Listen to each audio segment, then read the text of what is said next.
प्यारे बंधुओं, जय श्री राम। आज मैं दक्षिण द्वार का फल तो पहले बता दिया था और कुछ बीच में ग्रहिक आने की वजह से ये अलग अलग हो गया, क्षमा चाहता हूँ। अब मैं पश्चिम द्वार, पश्चिम की तरफ वास्तु के 8 भाग करके एक एक भाग का आप फल जाने।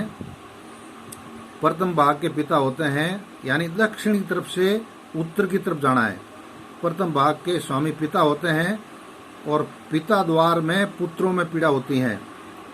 फिर दूसरे भाग का स्वामी होता है द्वारिक, और द्वारिक स्थान में द्वार से शत्रुओं में वृद्धि होती हैं, वहाँ रहने वालों में व दूसरों से भी शत्रुता होती रहती है। और तीसरे द्वार का नाम होता है सुगृहस्थ, और सुगृहस्थ द्वार में पुत्र और धन की हानि होती है। यानी तीसरा भाग, पहला भाग, दूसरा भाग, तीसरा भाग ठीक नहीं है पश्चिम दिशा में द्वार रखो तो। और चौथे भाव का स्वामी होता है कुसुम दंतस्थ, और कुसुम दंतस्थ द्वार में पुत्र, धन और संपत्ति की प्राप्ति होती है। यानी चौथा भाग बहुत ही अच्छा है पश्चिम दिशा में। और पांचवें भाग का स्वामी होता है वरुण, और वरुण दाव में धन संपत्ति की प्राप्ति होती है। इसलिए पश्चिम दिशा में चौथा भाग और पांचवा भाग सर्वश्रेष्ठ हैं। और छठे भाव का स्वामी होता है असुरस्थ, और असुर द्वार से राजकीय भय और शोष, राज्य के भय होता है। यानी हर प्रकार का वहाँ भय उत्पन्न रहता है, राज की हो चाहे परिवार से हो, यानी बड़ों से भय रहता है। और सातवें भाग का स्वामी होता है शोष, और शोषता में द्वार से धन नाश, तो सातवां भाग खराब है। तथा आठवां भाग का स्वामी होता है पाप यक्षमा, और पाप स्थान में यानी 8वें भाग में द्वार होने से स्थानस्थ द्वार से रोग संभव होता है। तो 8वें भाग में द्वार होने से घर में बीमारी नहीं जाती है, दवाइयों में पैसा लगता रहता है। ऐसा विचार पश्चिम द्वार का बताया है। अब मैं आगे द्वार वेंद का फल बताऊंगा, जो आप ध्यानपूर्वक सुने। द्वार वेंद में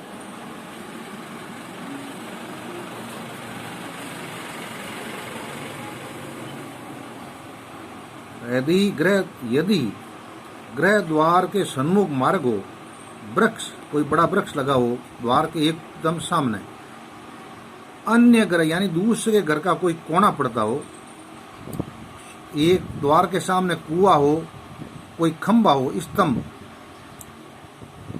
अर्थात जल निकासी की नाली, कोई नाला हो गंदा,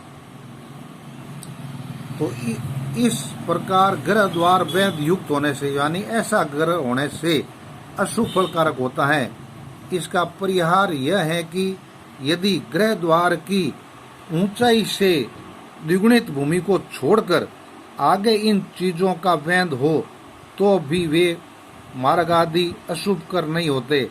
यानी घर की जितनी ऊंचाई है उससे दुगुनी भाग जगह छोड़ के या तो घर बनावे पीछे, और या उन चीजों को आगे हटा दे कर देवें दुगुना भाग को, तो ये दोष नहीं लगता है। और ग्रह ये वेद, जो भी द्वार वेद होता है तो वो ग्रह स्वामी को पीड़ाप्रदी होता है, नुकसानदायक होता है। इसलिए गृह द्वार वेद नहीं होना चाहिए। ये तो हो गया द्वार और चारों द्वारों का द्वार रखने का विचार। और द्वार बनाते हो तो द्वार पूर्ण होता है ऊपर वाला पत्थर यानी छबड़ा रखने के बाद में। उस टाइम में राहु सन्मुख नहीं चाहिए। राहु हर 3 महीने से अपनी दिशा चेंज करता है। सन्मुख राहु करने से चाहे द्वार अपनी जगह पे है मगर वो घर में ठीक नहीं रहता है। जैसे बुजुर्गों ने सिखाया हुआ है, जेठ अषाढ़ श्रावण सही पिछम दिश राहु ने कही, भादो आसोज काती जान उत्तर दिश राहु प्रमाण।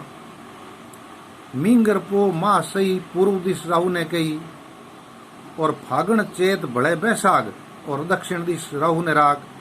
सामी राहु न कीजे बार, आप मरे के निर्धन होई, ऐसा चरित्र राहु का जोई। तो सामने राहु होने पे दरवाजा उस दिशा में नहीं करना। अगर नींव दी मकान बन रहा है तो मेन गेट का छबड़ा बोलते हैं हमारे इधर, तो यानी ऊपर वाला पत्थर जब दरवाजा पूर्ण होता है उसको रोक देवे, और राहु दिशा चेंज करे, वो सामने नहीं रहे तो वो छबड़ा चढ़ावे।